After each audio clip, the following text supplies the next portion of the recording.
این ستا رو بلد باشی بشناسی، میتونی خودت رو از چنگ حریف نجات بدی. حالا حریف شما هر چقدر هم قدرتمند باشه برای شما فرقی نمیکنه. ببین یکی از نقاط حساس این قسمت بالای، یعنی تو قسمت خمگاه آرنج که میای به سمت این خط صاف ساعد، اینجا یکی از نقاط حساس.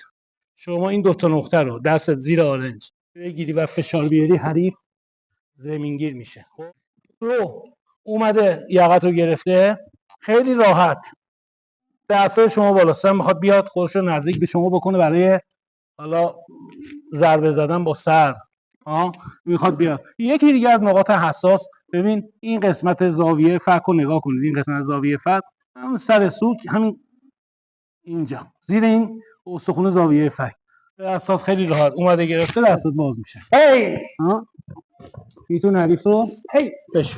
تو گرفتن ها یکی دیگه از نقاط حساس رو این شبکه روی دست هستش، بین استخوان ها. یکی دیگه از جای نقاط حساس ایناست که وقتی اومده گرفته، شما یا با فشار آوردن یا با ضربه زدن، ضربه که بزنی حریف مجاب میشه ول کنه. شناخت این حرکات و صحیح انجام دادنش باید سالها تمرین بکنی و با تمرین این کارها به دست میاد. فکر نکنید الان یه سری دوستان این کلیپ ها رو ببینن و برن انجام بدن فکر میکنن موثره. نه، قطعا با تمرین شما میتونید به این موثر بودن این حرکت ها برسید.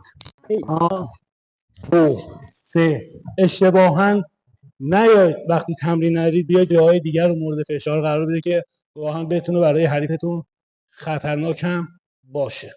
ساده ترین تکنیک ها میتونه خطرناک ترین تکنیک ها برای افراد ناشی باشه. اینو همیشه تو ذهنتون داشته باشید.